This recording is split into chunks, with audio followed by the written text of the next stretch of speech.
नमस्कार, चौथा पाया में आपका स्वागत है। मैं हूं सुरेश। तो वही हुआ 12 दिन का युद्ध। ट्रंप ने ऐलान किया सीज फायर। याद आ गया मुझे 10 मई का वो दिन जब आधिकारिक रूप से भारत ने युद्ध विराम की घोषणा की। उससे पहले ट्रंप ने ट्वीट किया और कहा कि अब बस दोनों देश मेरे पास में आए, गिड़गिड़ाए और कहा कि अब हम युद्ध रोकना चाहते हैं।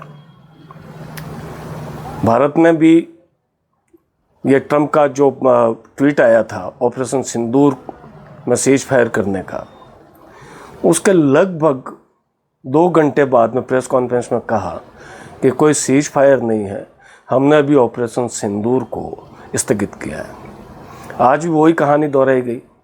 पहले ईरान के विदेश मंत्री ने कहा कि कोई सीज फायर नहीं हुआ है और उनके कहने के साथ ही इजराइल का एक शहर है बरसोबा, उस पे ईरान ने 6 मिसाइलें दागी, बड़ी तबाही मचाई। और तो एक बार लगा कि क्या ट्रंप ये मजाक कर रहे हैं, लेकिन जैसे जैसे वक्त बीतता गया वैसे वैसे इस बात को लेकर आशंका बनी रही कि क्या वाकई युद्ध विराम हुआ है या दोनों देश जो है वो युद्ध रोकने के लिए तैयार हो गए हैं। आधिकारिक तौर पर कुछ भी सामने नहीं आ रहा था, लेकिन अपुष्ट सूत्र जो है वो कभी कह रहे थे कि ईरान सीज फायर के लिए राजी हो गया है, कभी कह रहे थे कि इजराइल राजी हो गया है। लेकिन इसकी थोड़ी देर बाद में ट्रंप साहब बिल्कुल चौधरी बन के सामने आते हैं और एक ट्वीट करते हैं। वो इजराइल को कहते हैं कि नो बॉम्बिंग, अपने हवाई जहाज को वापस बुलाओ, अपने पायलट्स को वापस बुलाओ।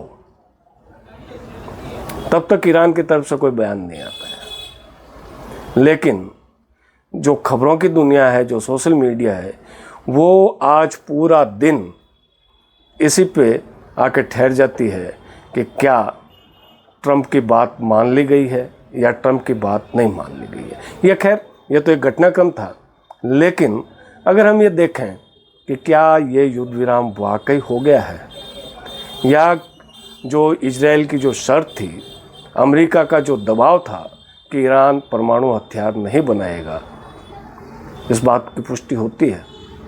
लेकिन खबरों की तह में जाते हैं तो एक खबर सामने आती है कि ईरान की संसद ने आज ही यह कह दिया कि वो संयुक्त राष्ट्र संघ की जो इंटरनेशनल एटॉमिक एनर्जी एजेंसी है, जिसको IAEA कहते हैं, उससे उसने संबंध तोड़ने का ऐलान कर दिया और यह कहा कि उससे कोई संबंध नहीं रखेंगे। इससे पहले अगर आपको याद हो तो ईरान बाकायदा IAEA का मेंबर रहा, उससे जुड़ा रहा और इस एजेंसी ने कई बार ईरान के यहाँ पे दौरे करके निरीक्षण किए।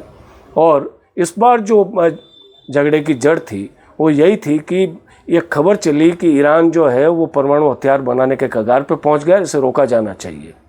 लेकिन इनके ट्रंप के नज़दीकी तुलसी गैबार्ड ने कहा कि नहीं, ऐसी कोई बात हो नहीं सकती। लेकिन ना ट्रंप माने ना इजराइल माने। ट्रंप ने इशारा किया और इजराइल ने ईरान पर हमला करके इस युद्ध की शुरुआत कर दी। खैर उस बात को 12 दिन बीत गए और अब अभी जब हम आपसे बात कर रहे हैं, जब दोनों तरफ से शांति है, बस एक ही जो अशांति की बात थी वो ये थी कि ईरान ने अपनी आज कई मिसाइलें जो है वो इजराइल पे दागी और बड़ी पैमाने पे उस पर तबाही मची और इसका बदला लेने की बात हो रही थी। उसी वक्त में ट्रंप साहब का एक आदेश आया और ट्वीट पे आया और कहा कि अपने हवाई जहाज को वापस बुला लो अपने घर पे। और उन्हीं ट्रंप साहब ने ये कहा कि अब हवाई जहाज लौट रहे हैं, वो कोई झगड़ा नहीं करेंगे, कोई बमबारी नहीं करेंगे, वो एक फ्रेंडली वेव में उड़ेंगे। अब ये समझ में नहीं आ रहा फ्रेंडली वेव क्या है। क्या इजराइल और ईरान में दोस्ती हो सकती है? शायद नहीं हो सकती। लेकिन फ़िलहाल ये है कि ट्रंप साहब का जो एक सपना है और जिसकी पुष्टि पाकिस्तान ने भी की, अपनी तरफ से पहल की है पाकिस्तान ने, और मैं ट्रंप को शांति का नोबेल देने की बात की, वो मिलेगा नहीं मिलेगा एक बहुत उसकी कठोर प्रक्रिया है। लेकिन क्या ट्रंप साहब इसमें सक्सेस होंगे या जो सीज फायर पे सीज फायर, सीज फायर पे सीज फायर के जो वो ऐलान किए जा रहे हैं, क्या वो एक आधार बनेगा? क्या इस सीज फायर के बाद में गाजा में जो नरसंहार चल रहा है वो बंद हो जाएगा? क्या इजराइल इसके लिए मान जाएगा? क्या फ़िलिस्तीन की स्वतंत्रता को इजराइल मान जाएगा? क्या अमेरिका इस मुद्दे पे इजराइल को मना लेगा? ये कई सवाल हैं जो भी उठे हैं। तो हम ये कह सकते हैं कि अभी तो आग बुझी है, धुआं अभी भी उठ रहा है। और इस युद्ध के कई चीज़ें ऐसी सामने आई है, कई लोगों को इस युद्ध ने बेनकाब कर दिया है। चीन जो ईरान से 90% कच्चा तेल आयात करता है, चीन भी इस लड़ाई में उस वक्त भी ईरान के साथ में नहीं आया जब अमेरिका ने कितने हजार किलोमीटर दूर से अपने बॉम्बर 2 विमान उड़ाकर ईरान के 3 शहरों में स्थित उसके परमाणु ठिकानों को नेस्तनाबूद करने का दावा किया। और बॉम्बर 2 जो है वो वापस लौट कर लगभग 1800 किलोमीटर लौट कर वो वापस चले गए। और इसमें सवाल तो ये भी आया कि ये इन विमानों को जो है वो सऊदी अरब, पाकिस्तान और इन लोगों ने मदद भी करी। क्या है क्या नहीं, इस बारे में आधिकारिक रूप से कुछ नहीं है। लेकिन जो कुछ हुआ उसने दुनिया को एक संदेश दिया कि आप किसी पे भरोसा करो तो इतना ज़्यादा मत करो कि आप पे अगर संकट आएगा तो कोई साथ में आके खड़ा होगा। ईरान की अगर हम बात करें तो ईरान के साथ में ना तो चीन आके खड़ा हुआ और न रूस आके खड़ा हुआ। किसी पत्रकार ने, इंटरनेशनल एजेंसी के एक पत्रकार ने पुतिन से पूछा कि आपने ईरान की सैन्य सहायता क्यों नहीं की, तो उनका जवाब था कि आज इजराइल में लगभग 20 मिलियन रूसी, और रूस टूटने से पहले जब यूएसएसआर हुआ करता था उस वक्त के लोग रहते हैं, तो आज आधा इजराइल जो है वो रूसी है। और वो नहीं चाहते थे कि रूस के लोगों का नुकसान हो, इस वजह से उन्होंने ईरान की सहायता नहीं की।